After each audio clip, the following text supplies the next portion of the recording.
Assalamualaikum warahmatullahi wabarakatuh. Alhamdulillah. Allahumma salli wa sallim ala sayyidina Muhammad ibn Abdullah wa ala alihi wa ashabihi wa man tabi'ahu ila yaumil qiyamah. Ikhwan yang dimuliakan oleh Allah Subhanahu wa taala, syariat Islam yang mulia ini datang dengan kesempurnaan. Tidak ada satu sisi kehidupan pun yang luput daripada perhatiannya.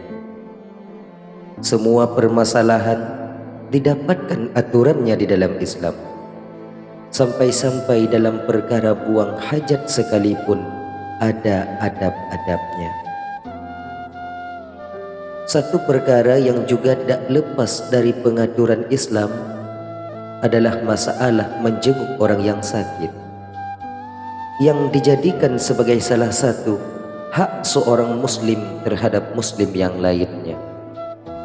Sebagaimana Nabi SAW bersabda, haqqul muslimi ala muslim khamsun, raddus salam wa iyadatul marid wa ittiba'ul janais wa ijabatud da'wah wa tashmitul atis. Hak seorang muslim terhadap muslim lainnya ada 5, yaitu menjawab salam, menjenguk orang sakit, mengikuti jenazah, memenuhi undangan, dan mendoakan orang yang bersin. Hadis riwayat Imam Bukhari. Hukum menjenguk orang yang sakit adalah fardu kifayah. Artinya, bila ada sebahagian orang yang melakukannya, maka gugurlah kewajiban dari yang lainnya. Bila tak ada seorang pun yang melakukannya, maka wajib bagi orang yang mengetahui keberadaan si sakit untuk menjenguknya. Kemudian, yang perlu diketahui, orang sakit yang dituntun untuk dijenguk adalah yang terbaring di rumahnya atau di rumah sakit dan tidak keluar daripadanya. Adapun orang yang menderita sakit ringan yang tidak menghalanginya untuk keluar dari rumah dan bergaul dengan orang-orang, maka tidak perlu dijenguk. Namun bagi orang yang mengetahui sakitnya, hendaknya ia menanyakan tentang keadaannya.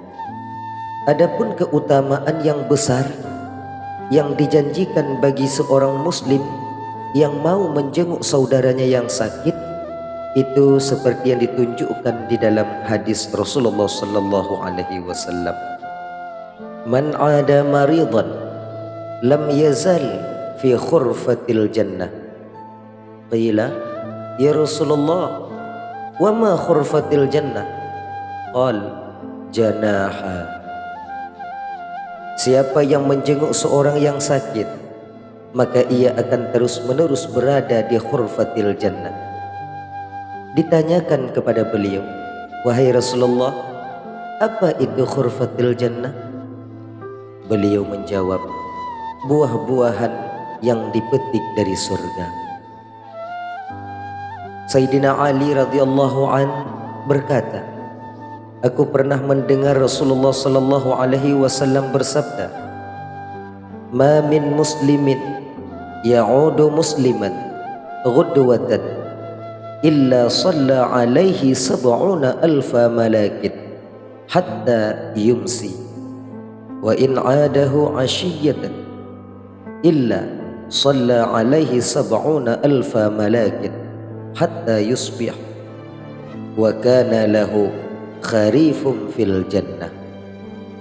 Tidaklah seorang muslim menjenguk muslim lainnya di pagi hari, melainkan 70.000 malaikat bersalawat atasnya, yaitu memintakan ampun untuknya, hingga ia berada di sore hari.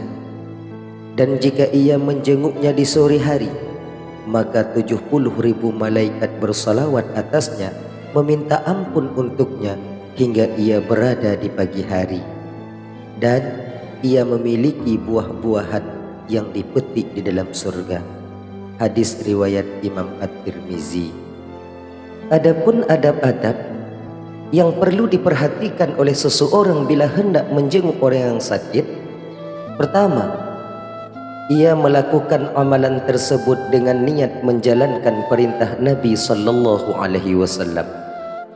Yang kedua, ia meniatkan untuk berbuat baik kepada saudaranya dengan menjenguknya, karena seseorang yang sakit bila dijenguk saudaranya akan merasa senang dan menjadi lapang hatinya. Yang ketiga, ia gunakan kesempatan menjenguk tersebut untuk memberikan arahan kepada si sakit dalam perkara yang bermanfaat baginya.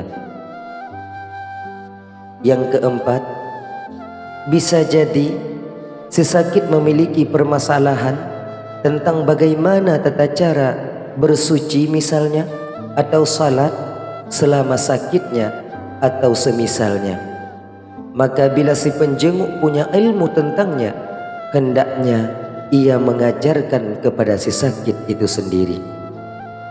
Yang kelima, ia melihat mana yang terbaik bagi si sakit.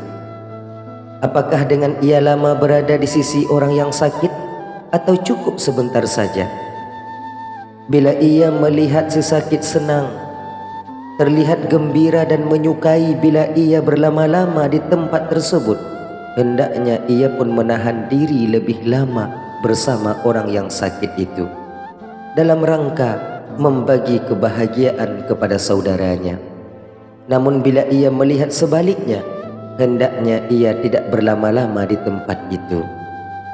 Yang keenam, hendaknya ia mengingat nikmat Allah berupa kesehatan yang sedang dinikmatinya, karena biasanya seorang tidak mengetahui kadar nikmat Allah kepadanya kecuali bila ia melihat orang lain yang ditimpa musibah berupa kehilangan nikmat itu sendiri. Dengan nikmat itu ia memuji Allah dan memohon agar Allah melanggengkan nikmat itu pada dirinya. Wanita tidaklah berbeda dengan laki-laki dalam pensyariatan menjenguk orang yang sakit. Ini artinya wanita pun disenangi menjenguk orang yang sakit.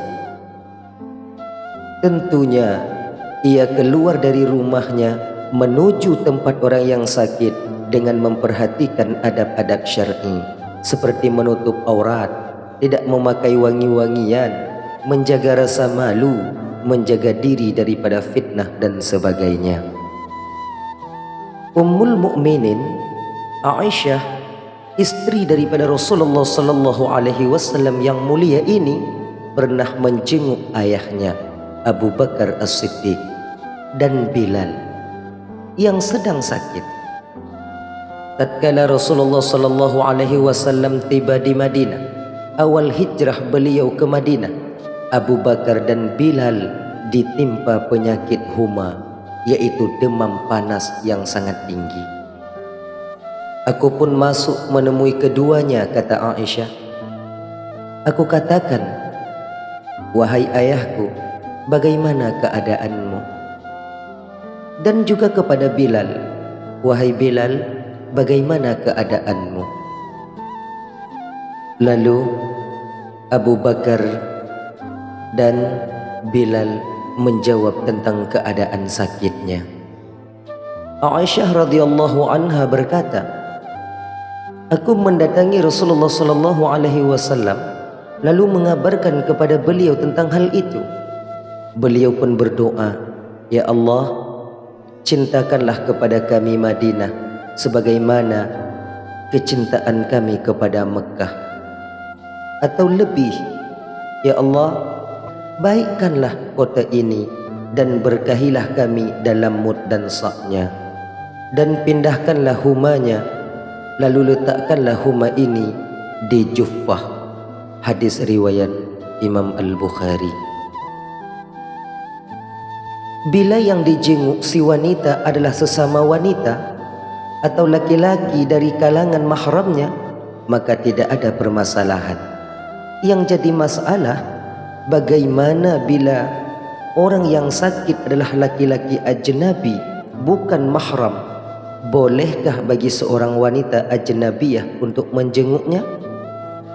Masalah ini sebenarnya telah terjawab daripada hadis Aisyah, yang mana Aisyah menjenguk sahabat Bilal radhiyallahu anhu.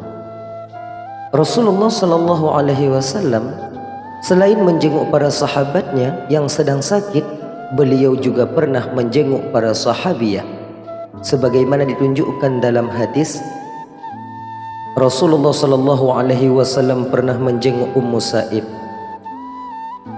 Beliau berkata, "Kenapa engkau wahai Ummu Sa'id terlihat gemetaran?" Dia menjawab, "Saya sakit huma ya Rasulullah. Semoga Allah tidak memberkahi penyakit ini." Lalu Rasulullah bersabda, "Jangan engkau mencaci maki humma, karena penyakit ini dapat menghilangkan kesalahan-kesalahan anak Adam, sebagaimana alat peniup api dapat menghilangkan kotoran besi." Hadis riwayat Imam Muslim. Di dalam hadis lain juga dijelaskan bahwa Rasulullah sallallahu alaihi wasallam menjengukku dalam keadaan aku tertimpa sakit.